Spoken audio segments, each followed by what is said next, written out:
afternoon.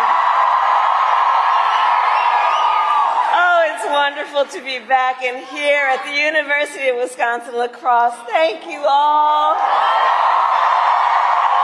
Go Eagles!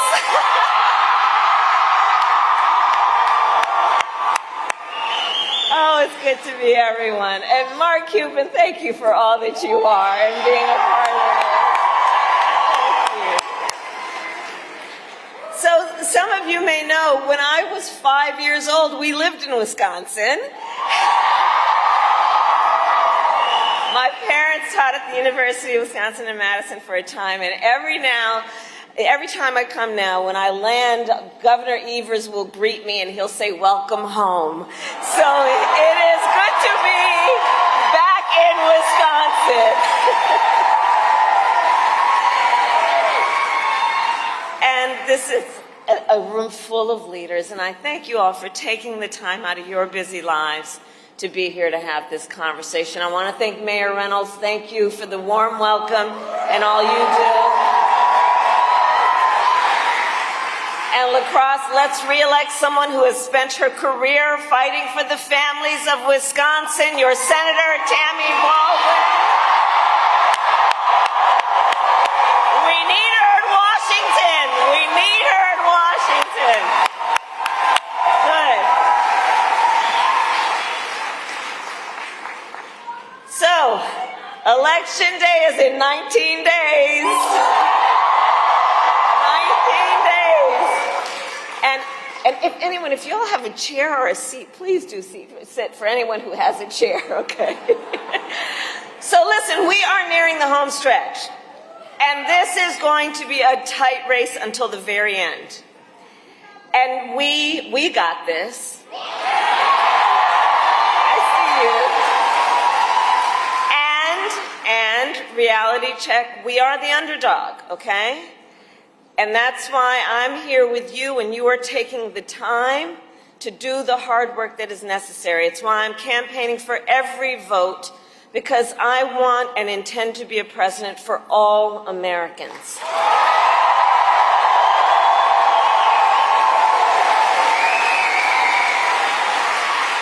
And no matter their political party, where they live, or where they get their news, okay?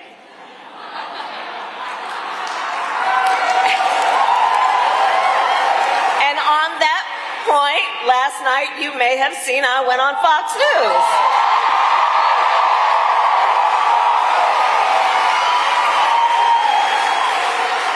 And while I was doing that, Donald Trump was at a Univision town hall where a voter asked him about January 6th.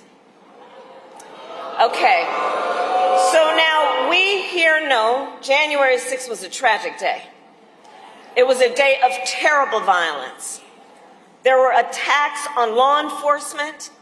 140 law enforcement officers were injured. Some were killed. And what did Donald Trump say last night about January 6th? He called it a, quote, a day of love.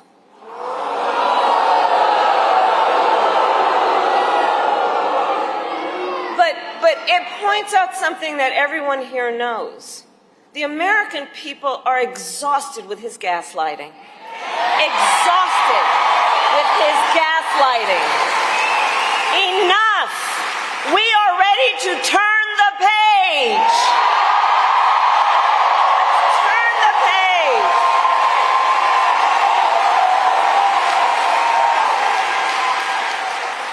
We're done. And Wisconsin, and we're not going back, because this election, we're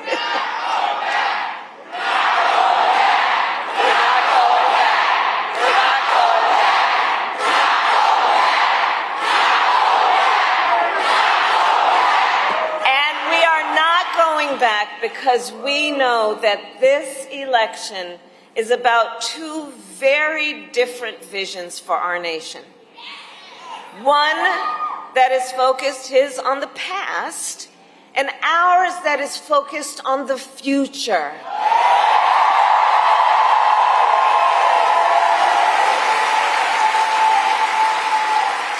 As represented by everyone here, and especially the students who are here right now. Yeah, you guys.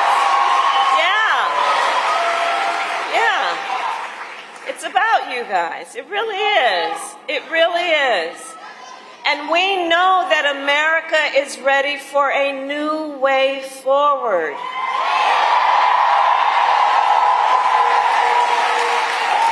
We are ready for a new and optimistic generation of leadership.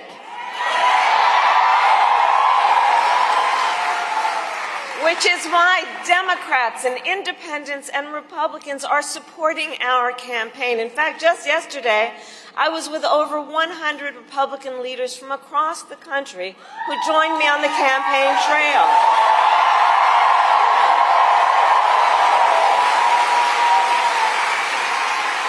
And as they said, it was about putting country before party. And some of them served in Donald Trump's previous administration, the people who know him best, okay?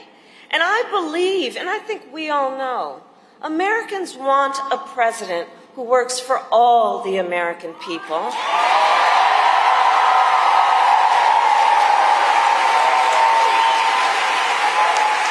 what we deserve. And that has been the story of my entire career. In my career, I've only ever had one client, the people.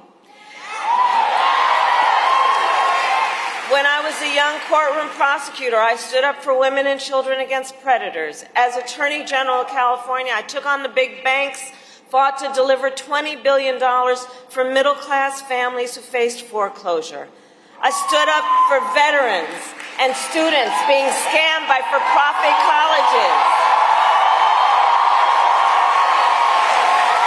I stood up for workers who are being cheated out of the wages they were due, stood up for seniors facing elder abuse, and I promise as president I will always fight for all the American people, and together, we can and we will build a future, a brighter future for our nation. That's why we're all here together. We love our country.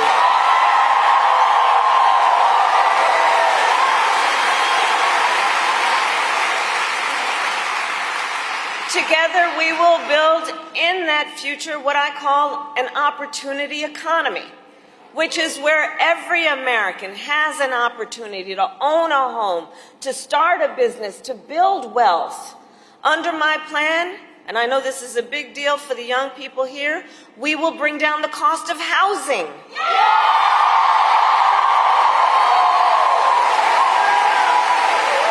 Because there was a time that generations of Americans could count on the American dream, but for far too many these days, it is just out of reach.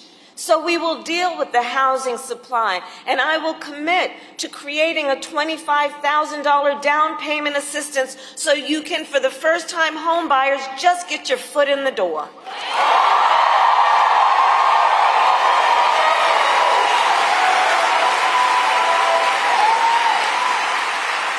We will help entrepreneurs and small businesses to begin and grow, because we know small businesses are part of America's backbone in terms of the strength of our economy.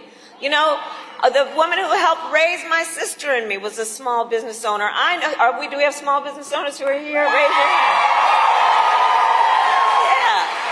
You are not only business leaders, you are civic leaders, you are community leaders, and you really are part of the backbone of America's economy, and we've got to invest in you and make your jobs easier.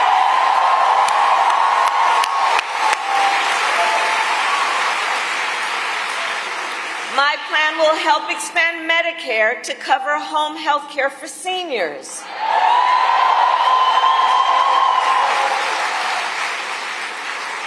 And this is personal for me. So part of you may know, some of you may know, that when my mother was sick, I took care of her. And for anybody who is taking care of an elder parent when they are in their time of need, the work, it includes trying to cook something that they feel like eating, right? Helping them put on a sweater, trying to make them just laugh from time to time, right? It's about dignity. It's about dignity. But for far too many people, including people in the sandwich generation who are raising young children and taking care of a parent, oh, it's so rough. And so my plan is this. It's to say, instead of how it currently is, which is in order for you to be able to get help to come in, you're going to have to pretty much get rid of all your savings to qualify for Medicaid. What I'm saying is, no, this is a matter of dignity, and it is a matter of your ability to participate in the workforce and be productive and have a quality of life. So we're going to change the system so Medicare will cover your ability to have home health care for your elder parent.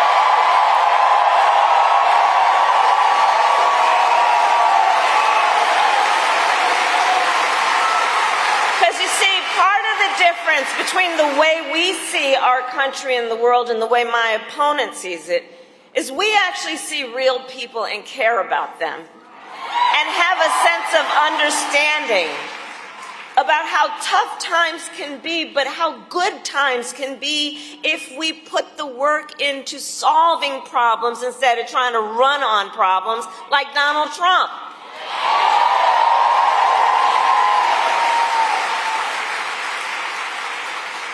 And so that's why we will also lower costs on everything from healthcare to groceries, including taking on corporate price gouging, which I've done before and I will do again.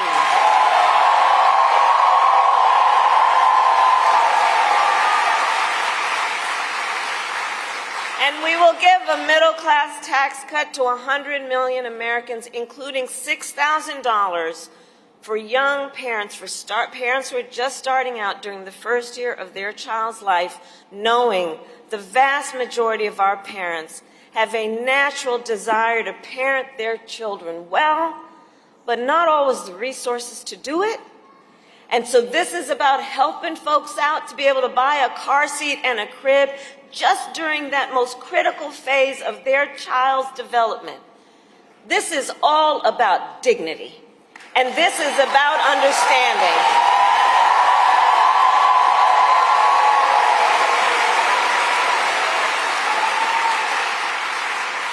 And so I share this to say I will always put the middle class and working families first. It's where I come from, and I will never forget where I come from. I will never forget where I come from.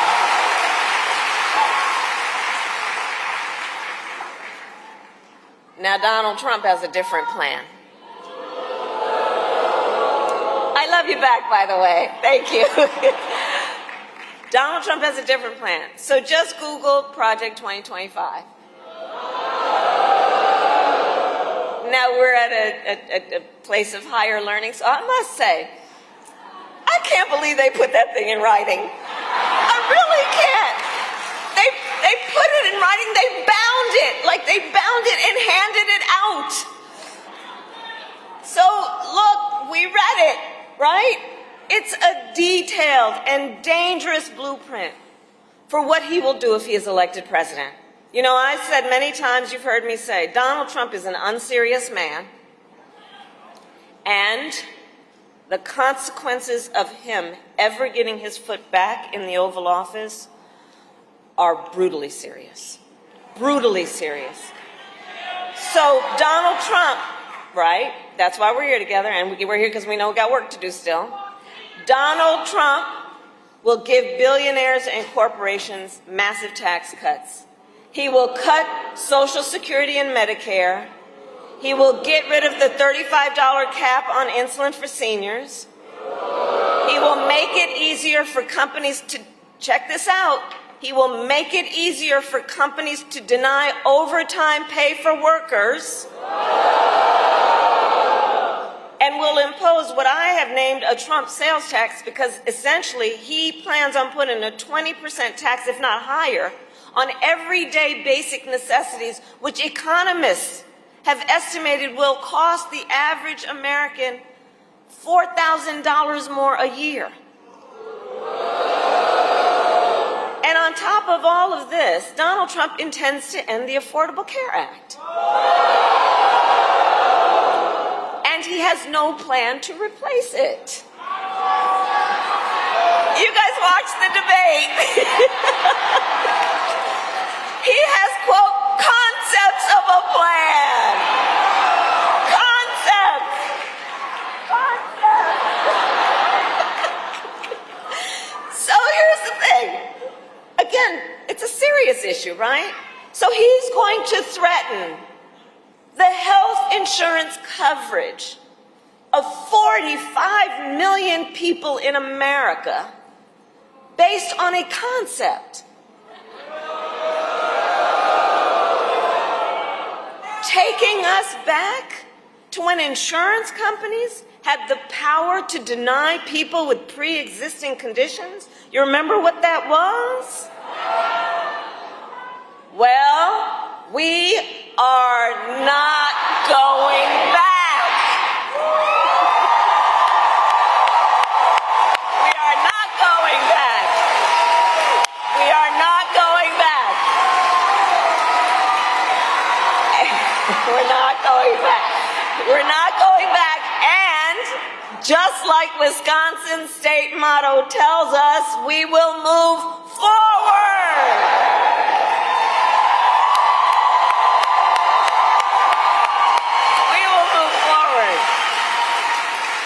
Because ours is a fight for the future, and it is a fight for freedom. For freedom. Like the fundamental freedom of a woman to make decisions about her own body and not have her government tell her what to do.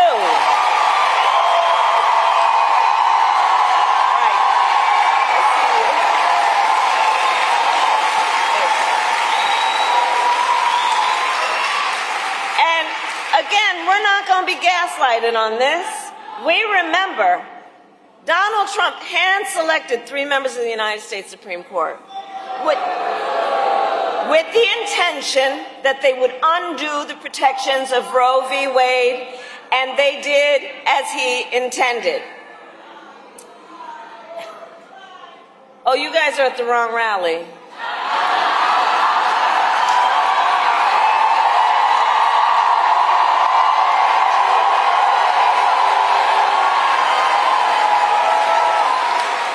No, I think you meant to go to the smaller one down the street.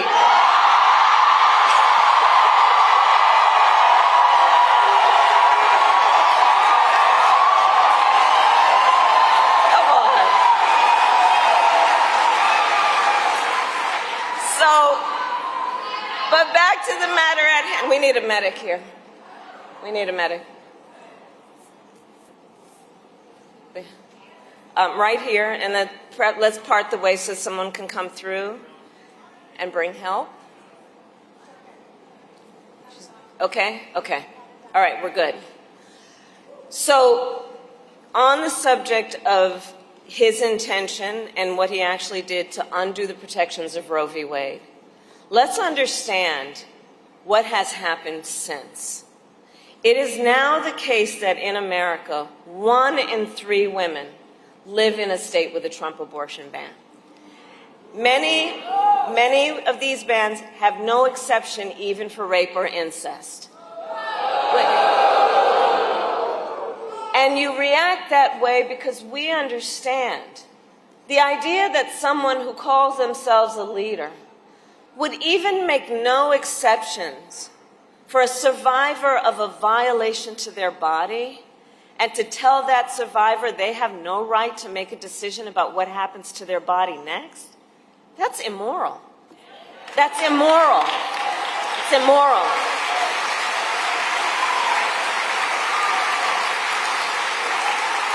And I know we all agree, one does not have to abandon their faith or deeply held beliefs to agree the government should not be telling her what to do.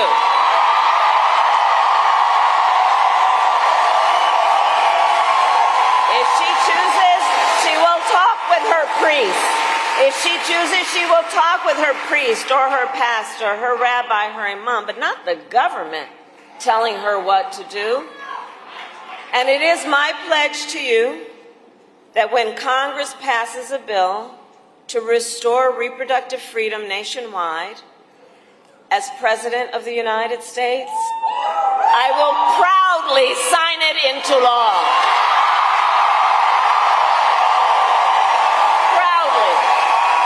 Proudly sign it into law.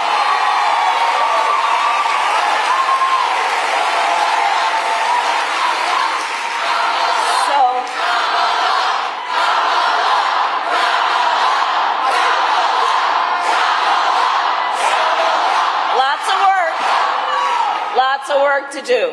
So listen, so much is on the line in this election. You all know that. Again, that's why you're here. And this is not 2016 or 2020.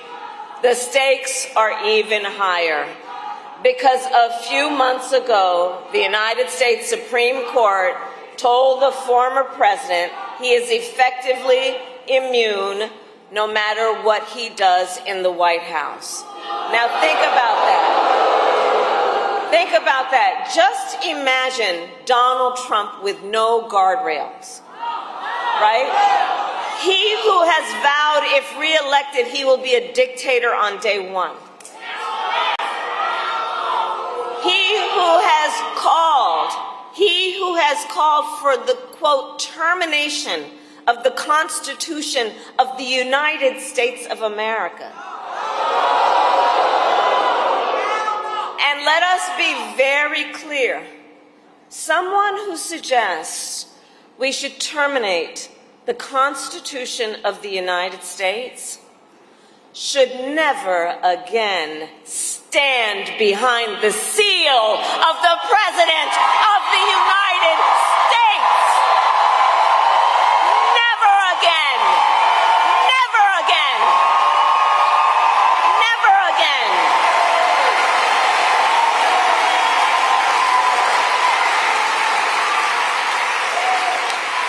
And then consider the comments that he made just in the last few days, because he's got more.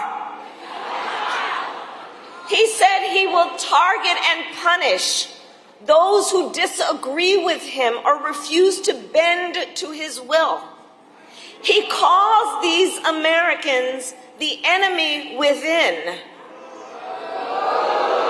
and says that he would use the American military to go after American citizens. Journalists whose stories he doesn't like.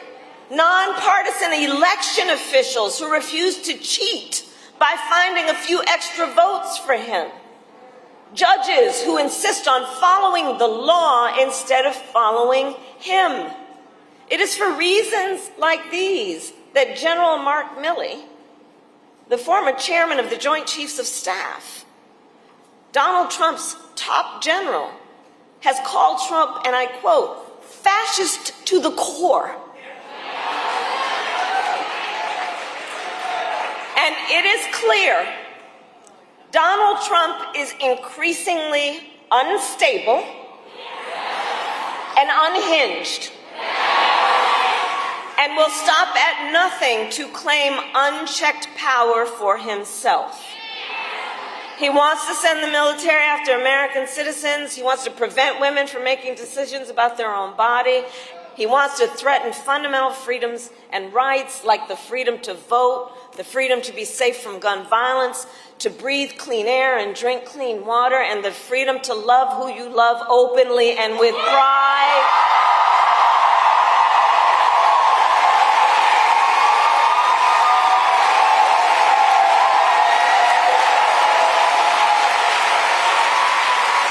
So much is on the line in this election.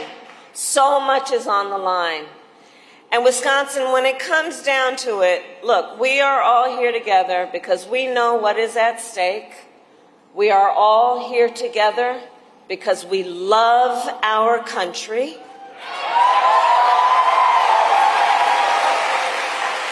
And I do believe it is the highest form of patriotism to then fight for the ideals of our country and fight, Cisco, you said it, to realize the promise of America. The promise of America.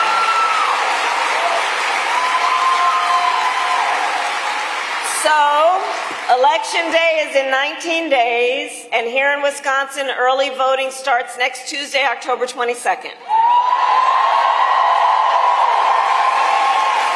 So now is the time to make your plan to vote. And if you have received your ballot, in the mail, please do not wait. Fill it out and return it today. And remember that Wisconsin has same-day voter registration. Right? So if you are not registered to vote, you can register when you vote, and please do vote early or on Election Day. Because the election is, and bring an ID, because the election is here. And listen, I'm telling everybody what you already know and have been doing. We've got to energize, let's mobilize, let's organize. Let's continue in this process also to do what everyone here is doing. Let's build community, you know. Let's build coalitions. Let's remind each other that we are all in this together. Let's remind each other we have so much more in common than what separates us. And let's do all this knowing that our vote is our voice, and your voice is your power.